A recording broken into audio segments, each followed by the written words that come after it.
O Senhor esteja convosco. Ele está no meio de nós. Proclamação do Evangelho de Jesus Cristo segundo Marcos. Glória a vós, Senhor. Depois de ressuscitar, na madrugada do primeiro dia após o sábado, Jesus apareceu primeiro a Maria Madalena, da qual havia expulsado 7 demônios. Ela foi anunciar isso aos seguidores de Jesus, que estavam de luto e chorando. Quando ouviram que ele estava vivo e fora visto por ela, não quiseram acreditar. Em seguida, Jesus apareceu a 2 deles com outra aparência, enquanto estavam indo para o campo. Eles também voltaram e anunciaram isso aos outros. Também a estes não deram crédito. Por fim, Jesus apareceu aos 11 discípulos enquanto estavam comendo, repreendeu-os por causa da falta de fé e pela dureza de coração, porque não tinham acreditado naqueles que o tinham visto ressuscitado. E disse-lhes: Ide pelo mundo inteiro e anunciai o Evangelho a toda criatura. Palavra da salvação. Glória a vós, Senhor.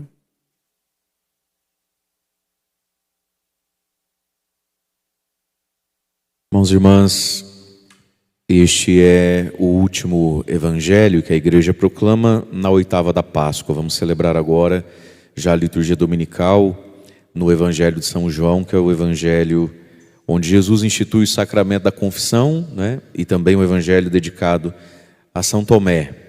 E a misericórdia que Jesus usou para com Tomé, o incrédulo, né? E o evangelho, então, do sábado, sempre da 8ª de Páscoa, é esse resuminho que o final do evangelho de São Marcos vai fazer sobre as principais aparições de Jesus ressuscitado às pessoas e a incredulidade, a dureza de coração, porque não haviam acreditado naqueles que o tinham visto ressuscitado. Portanto, meus queridos, a fé é uma experiência que cada um vai construindo e tendo. Jesus é uma pessoa que cada um de nós vai conhecendo e experimentando. Todavia, contudo e entretanto, essa experiência de Jesus, que é tão minha e que precisa ser tão sua, que cada um é um, ela é sempre mediada pela fé de outro. Ela sempre passa por crer na palavra de alguém. Não se crê extremamente, unicamente, exclusivamente na vertical, eu e Deus. Não é assim que funciona. Ainda que eu tenha que ter a minha experiência com Deus, o meu momento com Jesus, mas isso sempre vem depois de uma primeira fé, que é ouvir, dar ouvidos a alguém que já teve a fé, acolher o convite de alguém que já teve a fé. O que nós vamos ver no Evangelho de amanhã: Tomé, se eu não ver, se eu não pôr a mão, se eu não tocar, Jesus vai puxar a orelha dele. Mas veja, ele consegue ter lá a sua experiência com Jesus, porque finalmente, num segundo momento, Tomé acreditou nos discípulos, que disseram: ele estava, ele veio, ele vai vir de novo. Você não vai se arrepender, Tomé. Por que Tomé está ali? Inclusive para ser repreendido por Jesus. Porque finalmente acreditou na palavra de alguém. Você sabe que o dar ouvidos talvez seja a coisa fundamental da vida. É o que define o ser humano, é o que a gente escuta. Isso está permeado na Sagrada Escritura o tempo todo, né? Escuta, Israel. Ah, se o meu povo me ouvisse. O meu povo é um povo de cabeça dura, não me dá ouvidos. Jesus no Evangelho de São João, e a gente ouviu muito o Evangelho de São João nos dias da Quaresma, né? Vocês não me escutam, vocês não conhecem a voz do Pai, não reconhecem a minha voz. Se viesse qualquer um outro falando qualquer coisa, a esse vós daríeis ouvido. Então nós somos o que somos, para o bem ou para o mal, na soma do que a gente escuta ou não escuta. Dar ouvidos. Então a fé passa essencialmente por dar ouvidos. E dar ouvido passa pela humildade, né?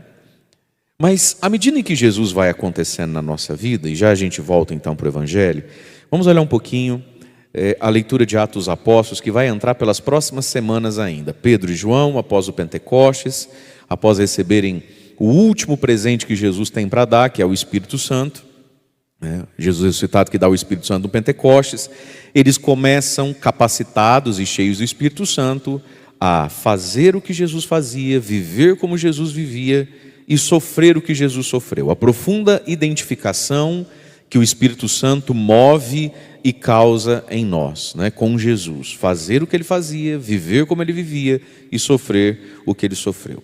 Então daí Pedro e João, mas sobretudo São Pedro, vai curar aquele paralítico à porta do templo, milagre portentoso, como só Jesus fazia.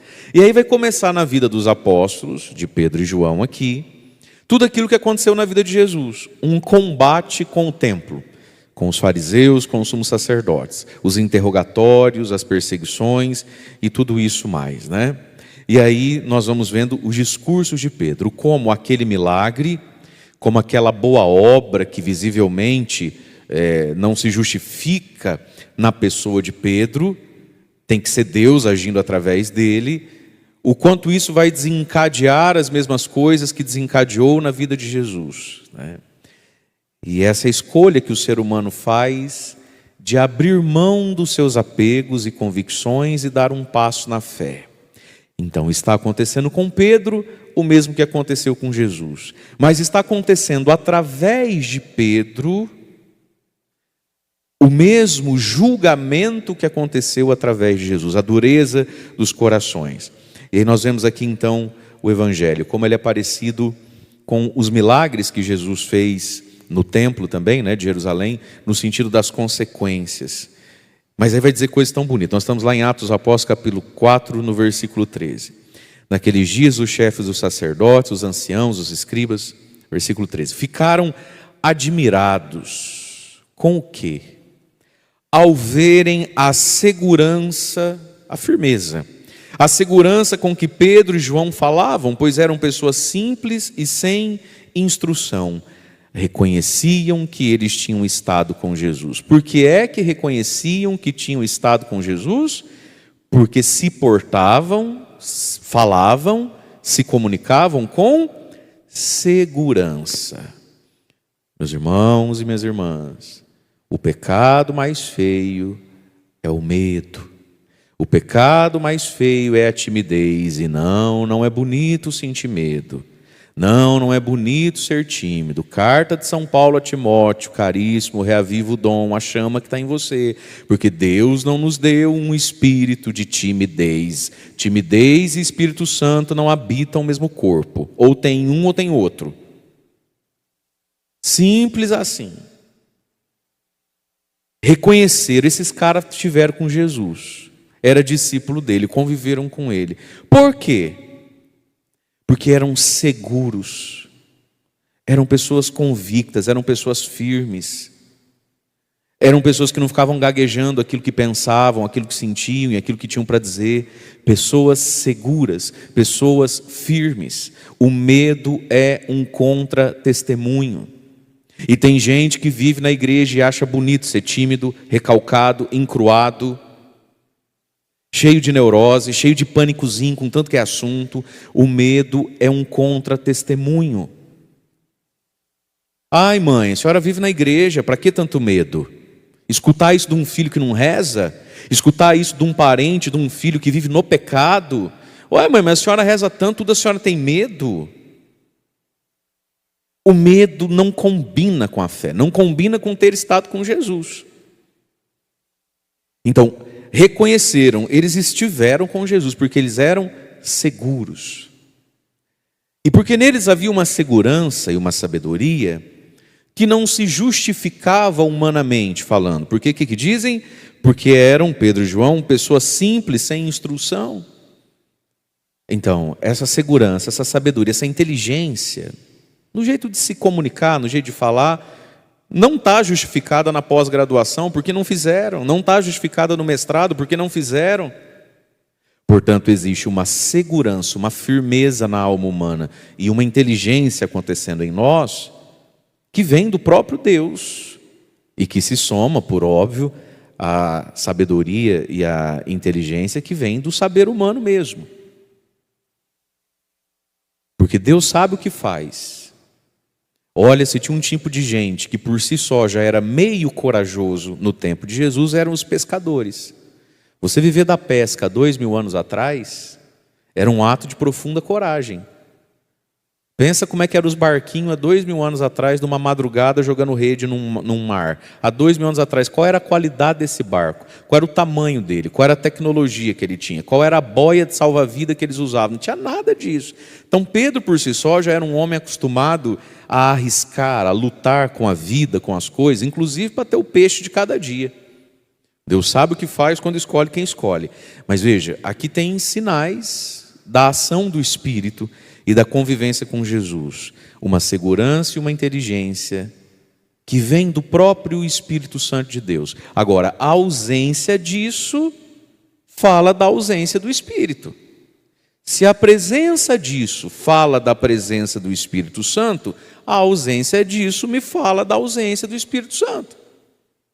Seguros e firmes. E aí, do lado deles, grudado com eles, mesmo que eles não quisessem, diz lá o versículo 14, sempre o tempo todo, estava de pé junto deles o homem que tinha sido curado. E aí não podiam dizer nada em contrário, porque a boa obra está feita, né? Como é que você vai desdizer, desmentir uma boa obra? Você pode não gostar de mim, mas as minhas obras estão aí. Você pode não gostar de uma pessoa, a boa obra dela está ali. Foi o que aconteceu com Jesus, quando Jesus fazia os milagres. E aí não podiam dizer nada em contrário. Versículo 16.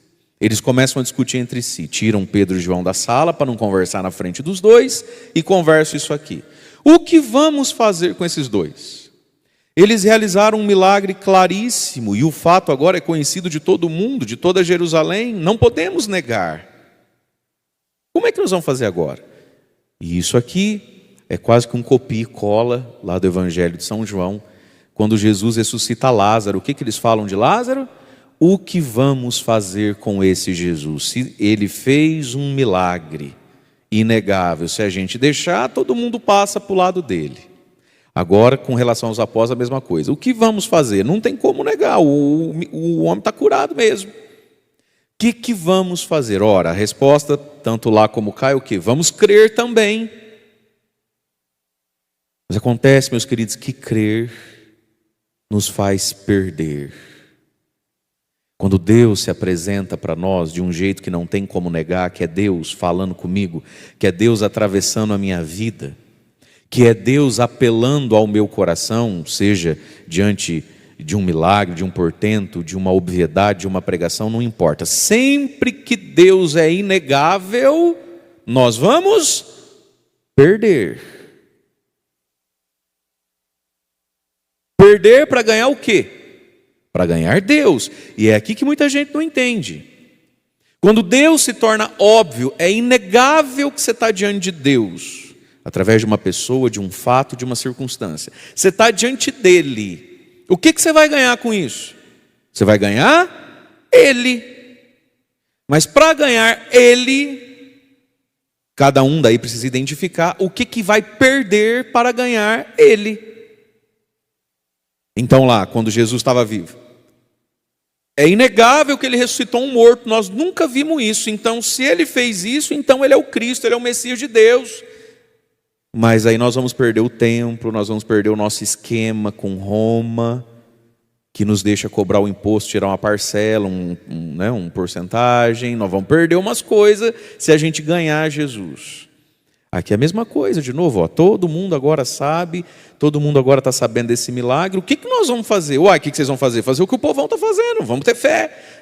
Mas se eu tiver fé, aí eu perco. Você já identificou na sua vida o que a fé te faz perder? Ela te faz perder. Se não te dói o que você está perdendo, é porque você já amadureceu o valor das coisas. Parabéns para você. Mas quando a gente tem fé, a gente perde. De novo, se o que você perde não está te doendo, não está te entristecendo, você nem está ligando, glória a Deus, sinal que você já amadureceu o valor que cada coisa tem e não fica dando chilique nem chorando por aquilo que perdendo não é maior do que aquilo que você está ganhando. Legal você, gostei de você. Mas que a fé faz perder, a fé faz perder, gente. Jesus, quando atravessava a vida dos outros, estava todo mundo em paz, né? Jesus chegava e falava assim: vinde após mim, deixa o pai, deixa a mãe, deixa a barca, deixa a mulher, deixa a sogra, deixa os meninos e vem. Deixa os peixes que você acabou de pescar. Deixa. A fé nos faz perder. Então por que não creem?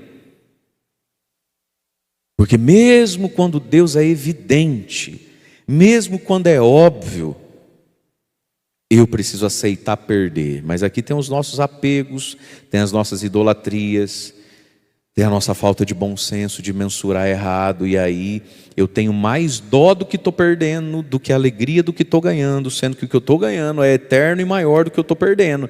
Essa falta de discernimento que vem da nossa carnalidade, essa falta de discernir as coisas, o que vale mais, o que você está perdendo ou o que você vai ganhar? E vão fazer com os apóstolos o mesmo que fizeram com Jesus. Não vão crer e vão perseguir. Versículo 17.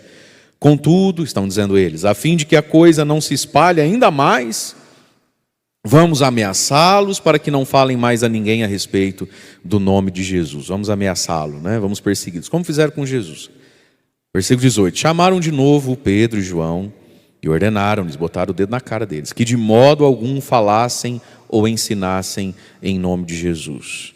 Aí Pedro e João vão dar uma resposta que fala do discernimento, da justiça das coisas. O que São Pedro diz? São Pedro diz assim, para esses homens que estão ameaçando a eles, e que tem o poder mesmo de prender, bater e matar.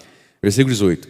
Julgai vocês mesmos, analisa você, filho, se é justo, se está certo, se é justo, diante de Deus, que está escutando essa nossa conversa aqui. Não sei se você sabe, mas Deus escuta as nossas conversas e Deus está entre nós. Quando a gente aperta a mão do outro, fecha um negócio, quem é que está ali? Deus. Quando a gente promete coisas um para o outro, quem é que está ali? Deus. Quando a gente fala assim, não, pode confiar, que é isso, rapaz, palavra. Pela minha mãe que está morta, e aperta a mão do outro. Quem é que está ali no meio dessa baguncinha? Deus. Olha o que Pedro está dizendo. Julgai vocês mesmos se é justo diante de Deus, aqui que está aqui dentro dessa salinha que nós estamos negociando aqui. É justo diante de Deus, se é justo, que obedeçamos a vocês e não a Deus. Está certo isso, que eu obedeça um ser humano e desobedeça a Deus? É justo que eu contente e deixe afagado, né, um ser humano, mas não deixe contente e afagado o coração de Deus?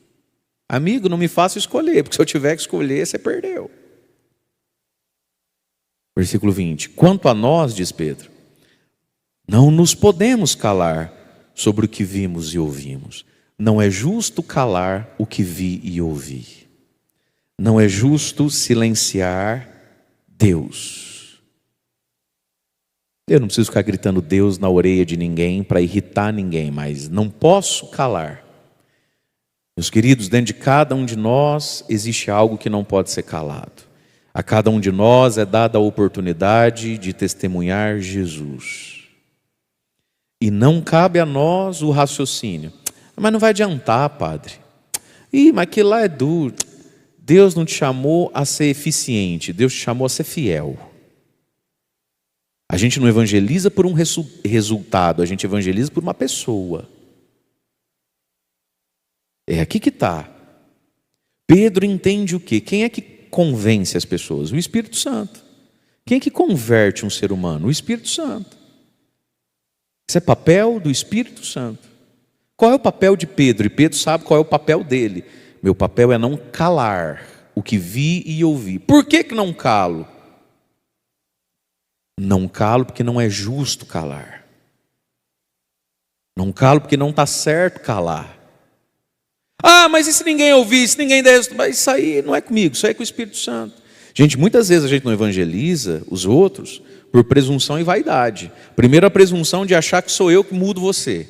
Segundo, a vaidade, vai que eu não mudo, então eu não vou. Se não for para dar certo, eu nem mexo com isso. Isso é vaidade. Por que eu não posso fracassar? Por que eu não posso jogar a rede? E por que a minha rede não pode voltar vazia? E aí a gente sai julgando as pessoas E a gente sai sentenciando as pessoas como incuráveis, irremediáveis, só porque a gente é vaidoso e tem vergonha de passar vergonha. Olha, quem quer evangelizar precisa entender uma coisa: só evangeliza bem quem não tem vergonha de passar vergonha. Porque quem tem vergonha de passar vergonha não vai longe, não. Só vai longe quem não tem vergonha de passar vergonha. E isso é em tudo na vida também, não é só na evangelização, não. Quem tem vergonha de passar vergonha não vai longe como poderia ir. Só foi longe na profissão, num talento que recebeu de Deus, num sonho que tem, quem não tem vergonha de passar vergonha. Pedro não tinha vergonha de passar vergonha, porque era humilde e porque era apaixonado por Jesus. Se ele ia passar, às vezes ele passou vergonha, às vezes ele não passou vergonha, mas isso não era o problema, não era o assunto. Não é justo calar o que vimos e ouvimos. Aí diz a palavra: insistindo em suas ameaças, deixaram Pedro e João em liberdade, já que não tinham naquele dia meio de castigá-los, por causa que eles ficaram com medo do povo, porque todos glorificavam a Deus por aquilo que havia acontecido. E aí então vem o refrão do Salmo, que vai ao encontro da libertação dos apóstolos: dou-vos graças ao Senhor, porque me ouvistes. O Senhor é minha força, tornou-se para mim o Salvador. Pedro e João, que colocam toda a sua esperança em Jesus, no Salvador. E aí no evangelho de hoje, então, nós temos de novo essa questão do eu não consigo acreditar na palavra de alguém. Na palavra dos 2 discípulos de Emaús, e depois, sobretudo, aqui a ênfase está em Maria Madalena. Vamos ao evangelho, Marcos 16, versículo 9. Depois de ressuscitar, na madrugada do primeiro dia após o sábado, Jesus apareceu por primeiro a quem? A Maria Madalena. Quem é a Madá? Quem é essa Madá aqui, a Madalena? Da qual havia expulsado, Jesus tinha tirado dela 7 demônios. A mulher tinha 7. Você imagina essa cena? Jesus, o que você quer? Igual aquela cena. Aí Jesus vai lá, puf, cai e levanta. Dali um pouco começa de novo. Ah, mas não tinha arrancado o capeta dela, gente? Aí lá vai Jesus, reza, desencapeta ela. Aí ela sossega, ela para. Passa 1, 2 dias, uma semana, a Madá começa de novo. Fica esquisita, não está boa. Jesus, a Madalena está esquisita. O senhor tinha que dar um minutinho para ela. Lá vai Jesus dar um minutinho para a Madalena. Aí o capeta, 7 exorcismos numa mulher só. Fala assim: obrigado, Senhor. Eu sou ruim, mas acho que não é tanto. Não é possível que eu ia precisar de 7 exorcismos. Hã? Seja muito honesto. Fala assim: Jesus, eu acho que até 3 ou 4, né? Não, mas 7 é muito. Ela tinha 7 demônios. Os 7 demônios aqui, e não que Jesus não a tenha exorcizado mesmo, talvez 7 vezes. 7. São 7 os dons do Espírito Santo, né? Por isso são 7 as virtudes, e por isso são 7 os pecados capitais. Então é a plenitude do mal numa pessoa só. Ela é de ponta cabeça, sob qualquer ponto de vista, sobre qualquer assunto. Era uma mulher ferida, machucada, errada. Tudo nela funcionava errado. Mas Jesus a exorcizou, tirou dela 7 demônios. O que ela fez agora que ela não tem mais nada? Ela foi atrás de preencher isso com alguma coisa. Quando a gente fica doente, a gente vai no médico, a gente sente uma dor. Não, padre, graças a Deus estou boa, não tem mais nada. Não é isso? Não tem mais nada. Teve dengue, quase morreu. Não é isso? Aquela dor, aquela coisa, enjoo. Aí veio a fase da coceira, que suador louco. Aí passou, e aí, como é que está a sua dengue? Como se fosse propriedade nossa, a gente tivesse que cuidar dela, né? Como é que está a sua dengue? Eu quero que ela se lasque, vai embora de mim. Mas enfim, não, graças a Deus passou. Não tenho, mas você está bom? Estou bom, não tenho mais nada. É agora que começa. É agora que não tem mais nada que tem que fazer outro exame de sangue. Porque nesse não tenho mais nada tem que ver se tem vitamina B, C, D no corpo aí, porque a dengue uma dessas levou tudo. Veja, queridos, quando Jesus tira o 7º demônio da Madalena, ela não tem mais nada. Só que é nada, nada mesmo. Ela não tem um capeta, glória a Deus, Mas ela também não tem virtude, ela não tem fé, ela não tem o Espírito Santo. De fato, ela não tem mais nada agora. Então, quando a gente vive um milagre, quando a gente vive um toque de Deus em nós, a gente pode dizer, não tem mais nada. Só que ao mesmo tempo que isso é um alívio, isso é um perigo, porque de fato não temos nada no momento da cura. Aí foi lá, repousou no Espírito, na hora que levanta. Não, estou bem, não tenho nada. É verdade, não tem nada. Agora tem que encher de alguma coisa. Como é que essa mulher viveu a vida dela a partir daquele momento que saiu o demônio dela? Viveu como discípula, viveu perseverante. E Madalena aprendeu um negócio: a não se assustar com cara feia. E não se doer com a desconfiança dos outros. Quando diz aqui então que ela vai anunciar aos discípulos, eu vi o Senhor, e diz ali, quando ouviram que ele estava vivo e fora visto por ela, pela Madá, quiseram acreditar não. Gente, já tinha 3 anos que Madalena não era mais a Madalena, que ela andava com Jesus, Jesus apareceu para ela, e o que ela experimentou aqui nesse dia? Ela experimentou que até hoje e até então, Pedro, o grande São Pedro, desconfiava dela. Que João, o discípulo do amor, o queridinho de Jesus, que coloca a cabeça no peito de Jesus, que no fundo João olhava e falava, mas será que dá para confiar na Madá mesmo? Ela sempre foi meia doida, né? Ela sempre foi esquisitinha, agora não sei, vamos ver se é. E vou dizer uma coisa para você, tá tudo certo. Porque nem a Madalena talvez acreditaria na Madalena tão fácil assim. Tem um ditado do povo que diz assim, fez a fama, deita na cama, meu anjo. A mulher tinha 7 capetas, gente. Agora ela é uma bênção, mas ela teve 7 capetas. E ela descobriu o quê? Eu achei que eu já tinha conquistado, né, uma boa fama, mas o meu passado me acompanha ainda. E está tudo bem. Está tudo bem. Teu passado vai te acompanhar por mais tempo do que você gostaria. E está tudo bem. Não fique se ferindo com quem não te compra 100% não, porque você no lugar faria o mesmo. Olhe para a sua vida. E talvez você tem gente muito doidinha. Porque a gente se esforça, padre. Quando ela vem e joga na nossa cara, a mulher da gente vem e joga na cara da gente, padre. Se fosse o contrário, você jogava na cara dela também. Não se doa, paciência e perdoe. Faz parte da vida, fez a fama, deita na cama. E aqui está, meus queridos, a gente precisa ficar em paz um pouco com isso. Ô Madalena, você foi quem foi, ao ponto de ter 7 capetas, filha, vai mais do que 3 anos para nós acreditar no que você fala, desculpa. Agora, não jogue os 3 anos fora também, né? Já faz 3 anos que você virou um amor de pessoa, numa dessa com 4, 5 anos, todo mundo acredita em você. Só falta 2, já foi 3, persevera, fica firme. Meus irmãos, a grande isca e cilada do diabo é o nosso ego, não é a nossa carne. Se a Madalena aqui me volta para trás, porque muita gente aqui volta para trás.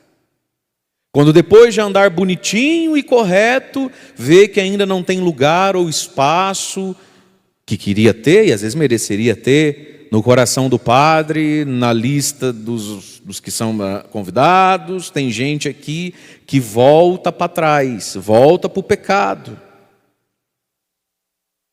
Mas o maior problema nosso não é a nossa carne. Tem muita gente que voltou para a cachaça e não estava com vontade de beber. Voltou para a droga e não estava com vontade de cheirar nada. Voltou para o tunguete, mas nem lembrava do baralho. O que levou lá? Foi a carne fraca? Foi o ego ferido. Todos nós precisamos entender isso aqui. Eu não sei qual é a tua fraqueza carnal, eu sei qual é a minha. Cada um luta com um demônio diferente. Mas todos nós lutamos com o mesmo. Eu luto com 2 capetas, a senhora também. Eu gosto da senhora, a senhora ri, me olha com os olhos bugalhados, a senhora me anima, viu? A senhora venha sempre, essa aqui me anima pra caramba, essa me faz sentir que vale a pena. Eu luto com 2 demônios, não, agora não vai desviar não, aqui pra mim, a senhora também luta com 2 demônios. A senhora luta com um capeta que eu também luto. Ego. Eu. Aqui, ó. Agora tem um capeta que eu luto, eu não vou contar não, que é para não escandalizar a senhora. E nem a senhora precisa me contar também. Fala para quem está do seu lado, eu conheço um capeta que você conhece também. Ele te cutuca e me cutuca. É o ego, é a vaidade. O que tem de gente que Jesus arrancou 7 capetas e foi fazer o quê? Buscar os capetas de volta. Por quê? Por causa do ego. Tem gente, meu irmão, que está no pecado e nem sente prazer nele. Você acha que quem foi exorcizado de 7 demônios, está com saudade dos demônios, às vezes está lá abraçado de novo com o demônio. Você acha que a pessoa gosta da vida que está levando? Gosta nada. Mas, meus queridos, o grande drama da vida, o grande ídolo que a gente produz é o nosso ego, a nossa autoimagem. É aqui que a porca torce o rabo. Esse é o funil que a gente tem que passar. Essa é a porta estreita da perseverança. O ego. Falou comigo, não falou comigo. Criticou, falou pelas costas. Onde já se viu tão bom que eu sou. Do tempo que eu estou aqui, a pessoa ainda não... Esse ego nos leva para coisas da carne que a carne nem queria mais. Essa é que é a verdade. Mas a Madalena é pau de dar em doido mesmo. Essa menina vale ouro. Ela viveu essa rejeição e continuou firme. Por quê? Porque o maior assunto da vida da Madalena não é ser acolhida finalmente por São Pedro, São João. O maior assunto da vida da Madalena é ser fiel a Jesus. E aí, no tempo de Deus, do Espírito Santo, Pedro e João vão acreditar na Madalena. Mas não volta atrás não, Madá, fica firme, fia. Não joga fora os teus 3 anos de perseverança. Bate no peito, fala, entendi tudo, padre. Entendi tudo. Muito bem, ela foi anunciar, não acreditaram, né? Depois os 2 de Emaús também não é que convenceu todo mundo, até que Jesus aparece para todos, e aí diz ali, por fim, versículo 14. Jesus apareceu aos 11 discípulos, enquanto estavam comendo, repreendeu-os por causa da falta de fé e dureza de coração, porque não tinham acreditado naqueles que o tinham visto ressuscitado. Portanto, a fé ela é sempre mediada. Eu vou viver a minha própria experiência com Jesus. Mas na minha experiência de Jesus, que é tão minha, tem alguma da sua experiência. Eu preciso acreditar um pouquinho. E aqui entram as nossas vaidades, né? Os nossos preconceitos. Por que apareceu para Madalena, não apareceu para mim? Talvez se perguntou São Pedro, né? Ah, mas ela anda com ele há 3 anos. Ele fala, mas eu ando também e nunca fui da laia dessa aí, inclusive. É Deus, escolhe quem quer, como quer, vai saber. Tem coisa que não nos compete. E a gente precisa parar de olhar menos uns para os outros e olhar mais para o céu. O importante é que ressuscitou e eu estou sabendo. Essa que é a coisa importante, né? Não é se é através da Madalena, através de mim. Veja, a gente se alegrar pelo reino de Deus, né? E a gente não se ferir com o modo como Deus é Deus. Escolheu a Madalena, Pedro, não escolheu você. Para esse assunto, não. A chave do reino do céu é sua, não é dela. Mas a primeira visão da ressurreição é dela e não é sua. E fica em paz, filho, sossega. Tudo é para você também. Você reparou como a gente quer o que a gente, no fundo, não quer? Só quer porque o outro está tendo? A pessoa chega em casa e diz, ai, Deus me perdoe se for pecado. Mas eu não sei, sabe? Acho que eu vou conversar com o padre. Nossa, minha vida está uma correria. Eu já tenho escala na segunda, eu tenho na quarta, me chama, eu acho que é muito. Aí a pessoa quer abrir mão de algo, porque ela já faz muita coisa. Tá. Só que não dá tempo. Antes dela fazer isso, ela fica sabendo que vai ter aquilo, e ela não foi chamada, uma outra foi chamada. Aí ela se dói. Nossa, mas não me chamaram? Vai ver que foi Deus, que viu você reclamando, murmurando, que está cansado, que faz muita coisa. Tudo eu? Deus ouviu, falou, não vai ser mal você não. Aquilo ali eu vou dar para o outro. Aí fica doído por causa do outro. Não é assim? Deus me livre a minha vida, eu não aguento, desse jeito eu vou morrer. Aí vai acontecer algo vai ser feito, e aí não chamam você para assumir, para fazer, para estar, chamam outra pessoa, aí você fica doído. Mas se te chamar, você ia dizer não. Gente, nós somos complicados demais. É por isso que vida familiar às vezes vira um inferno, e vida de igreja também. Porque a pessoa está ferida, magoada, porque não foi ofertada a ela algo que, se fosse, ela ia dizer não. Mas você já ia dizer não. Mas a gente quer tudo. A gente é guloso. A gente quer ter o direito de dizer não às coisas. Não é assim? A gente quer escolher as penitências, mas quando as penitências vêm, a gente não quer as que a vida manda. A gente é assim. A gente quer ser humilde, então a gente sai olhando para a vida e escolhendo com quem e onde eu vou ser muito humilde. Mas quando a vida escolhe a humildade que a gente tem que exercitar, a gente se fere. Não é assim a vida? A gente quer tudo para nós. Pedro, eu já te dei a chave do reino dos céus. Eu já te dei muito. Deixa eu dar esse presentinho aqui para Madalena. Por que tudo tem que ser seu? Por que todas as pessoas têm que te preferir? Você já reparou quanto você é amado, querido e bem-quisto por tantas pessoas? Por que você tem ciúme daquele outro? Que em relação a fulana, ele é mais querido da fulana do que você. Mas por que você tem que ser o que? Deixa algo para o outro, deixa o outro se divertir um pouquinho com a vida, ué. Deixa a pessoa ser importante para alguém. Deus já te deu tudo. Eu estava ouvindo uma pessoa, e eu entendo esses dramas, porque eu também sou gente. E uma pessoa falou assim: padre, o senhor tem uma capacidade de ler a alma humana, né? Eu falei: olha, sobretudo depois que eu parei de olhar para os lados e comecei a entrar dentro de mim, eu acho que eu melhorei bastante nessa capacidade. Todo mundo é gente, eu sou gente também. Aí, esses dias uma pessoa falou assim: padre, eu carrego uma mágoa. Eu carrego uma mágoa. Isso é uma coisa assim ruim no coração. Eu e meu marido. Vocês dois têm mágoa da mesma coisa? É. Aí a pessoa foi contar. Coisa da vida. Não estou zombando, não. Coisa da vida. A gente sempre foi tão bom, sempre foi tão coisa, tudo que a gente faz, tudo na nossa família é nós. Aí, milagrosamente, acho que veio um bebê lá, não sei se era meio difícil de engravidar, alguém engravidou, aí vai escolher padrinho. Acho que a parte mais difícil de ser pai e mãe não é criar, educar, sustentar. Eu acho que para a mulher não é ficar 9 meses barriguda, ter enjoo. É essa coisa de quem vai ser a madrinha. Isso aí deve deixar as pessoas perturbadas mesmo, porque o povo é muito intransigente, né? Muito entrão. Aí, resumo da ópera, carrega uma mágoa porque escolheram para madrinha e padrinho lá, 2 lá que... E a pessoa começou a fazer a lista de quanto ela era boa e a lista do quanto a outra não é boa.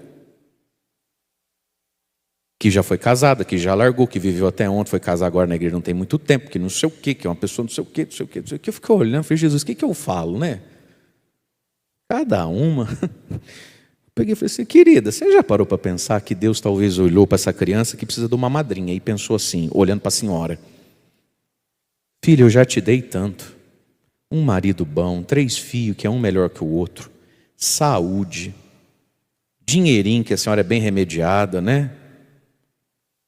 Te dei virtude.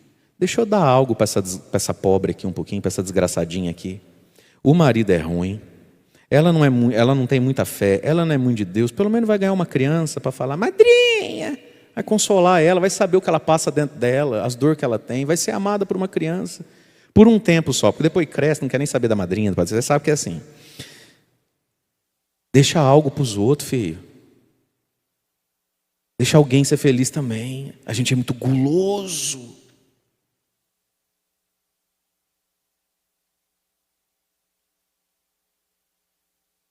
Vamos mudar de assunto. E disse-lhes: ide pelo mundo inteiro, anunciai o evangelho a toda criatura. E Jesus repreendeu essa incredulidade, por quê?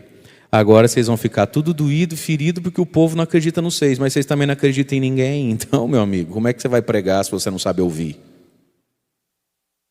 Não é assim? Como é que vai pregar quem não gosta de ouvir? Para pregar, por primeiro, você precisa gostar de ouvir. Como é que vai anunciar o evangelho para os outros? Quem não consegue receber o evangelho do outro. É por isso que Jesus deu esse puxão de orelha aqui. Comecem a acreditar e absorver um pouco mais a fé, a ressurreição, a experiência de Deus que vem do irmão. Senão, não vai funcionar. E sim, queridos, Cada um de nós pode e deve ter uma experiência muito própria, única, um encontro pessoal com Jesus. Mas o nosso encontro pessoal com Jesus sempre só é possível e só se renova à medida em que o encontro do outro com Jesus me toca e eu creio também. Porque aquele dia que você foi lá e sentiu tudo que você sentiu, virou do avesso, e Deus te visitou, é porque por primeiro você acreditou, nem que fosse no convite de uma pessoa, você cedeu a alguém. Então sejamos mais maleáveis, né? Com as Madalenas que testemunham, e perseveremos nós, anunciando o Evangelho, e passando desse funilzinho aqui. Se não acreditarem em mim, eu não estou aqui por um resultado, eu estou aqui por uma pessoa que é Jesus. E o que de Jesus há em mim não vai ser silenciado. Louvado seja nosso Senhor Jesus Cristo. Vamos ficar em pé, momento das nossas preces. Coloca a mão no seu coração, você que está em casa, reze conosco também. Vamos elevar a Deus a nossa oração. Pai amado, Pai querido, vós que sois misericórdia, bondade, vós que nos destes Jesus e ressuscitaste Jesus no poder do Espírito Santo. Nós te louvamos e te bendizemos, Senhor, por todos que nos testemunharam a fé, nos anunciaram Jesus. Obrigado, Senhor, pela fé que tocou e toca tantos corações, não só o meu. Obrigado, Jesus, por todos aqueles que tiveram fé antes de mim. Obrigado, Senhor, pela igreja, pela comunidade, pela história da fé que chegou em mim. E nós queremos pedir agora, Pai amado, Pai querido, pelo poder do Espírito Santo, tira de nós essa dureza de coração. Senhor, o Senhor sabe dos meus preconceitos e conceitos, o Senhor sabe das minhas manias, o Senhor sabe da minha inveja, do meu ciúme, o Senhor sabe do meu jeito às vezes muito racional com tudo e todo mundo, mas nós queremos pedir, Senhor, pela Tua infinita misericórdia, dai-nos o dom da fé, dai-nos a capacidade de crer. Eu quero crer, Senhor, eu quero crer e quero acolher a fé. Senhor, nós queremos orar agora por todas as pessoas que hoje se sentem como Maria Madalena, desacreditadas, em descrédito, por causa do passado que tiveram. Senhor, por aqueles que se sentem assim dentro da própria família, por aqueles, Senhor, que muitas vezes o passado é jogado, lançado no rosto, por aqueles, Senhor, que talvez até hoje ainda escutam, mas quem é você? Você fazia, você ia, você falava e agora quer falar? Senhor, por essa cilada do inimigo que é o nosso ego, vem agora, Espírito Santo, santificar o meu ego, o meu eu interior. Santificar não, Senhor, melhor matar o meu ego, para poder dizer como Paulo, não sou eu que vivo, é Cristo que vive em mim. Senhor, liberta-me do peso do meu ego, do meu eu, da minha vaidade pessoal, do que pensam ou que falam sobre mim, para que eu possa ser Tua testemunha. Espírito Santo, Espírito da justiça, Pedro hoje disse: julgai vós mesmos se é justo obedecer a você e não a Deus. Espírito Santo, eu quero caminhar na justiça. Espírito Santo, eu quero agradar a Cristo. Espírito Santo, eu não quero desagradar ninguém, mas hoje eu tomo uma postura na minha vida: eu não vou desagradar a Cristo. Dai-nos, Senhor, a alegria, a coerência da fé. Dai-nos, Senhor, a docilidade da fé. O Salmo hoje disse, Senhor: dou-vos graças, ó Senhor, porque me ouvistes. Ergue seus braços, vamos louvar a Deus. Muito mais do que pedir, vamos louvar. Dou-vos graças, ó Senhor, porque me ouvistes. Eterna é a sua misericórdia. O Senhor é a minha força, o meu canto, para mim o Salvador. A mão direita do Senhor fez maravilhas, a mão direita do Senhor me levantou. Dai graças ao Senhor, Ele é bom, eterna é a sua misericórdia. Obrigado, Senhor Jesus, porque o Senhor entrou na minha vida, na minha estrada, na minha história, e o Senhor se fez real, se fez evidente. Obrigado, Jesus, por ter atravessado a minha história, por ter me tirado da ilusão, do vazio, do rumo errado, por ter me encontrado na minha derrota, na minha vergonha. Obrigado, Senhor, eterna é a tua misericórdia. Obrigado, Senhor. O Senhor é minha força, o Senhor é a razão do meu canto. Dou-vos graças, ó Senhor, porque me ouvistes, vos tornastes para mim o Salvador. Obrigado, Senhor, porque vós sois a porta da justiça e eu quero passar nessa porta. Bendito seja o teu nome.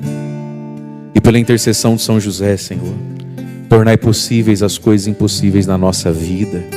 Pela intercessão de São José, tornai possível, Senhor, tudo aquilo que hoje é impossível na vida de quem a gente traz aqui no coração, daqueles que nos lembramos agora, daqueles, Senhor, que não conseguem acreditar, daqueles que são duros de coração. São José, tornai possível a fé na vida de quem é duro de coração. São José, tornai possível a fé na vida de quem não acredita, não dá ouvidos a ninguém. E olhai, Senhor, aquilo que às vezes a gente não sabe rezar, não sabe expressar, mas o Senhor conhece o que é mais urgente e mais importante hoje. Escutai, ó Pai, a nossa oração em nome de Jesus Cristo, vosso Filho, nosso Senhor, que convosco vive e reina na unidade do Espírito Santo. Amém. Amém.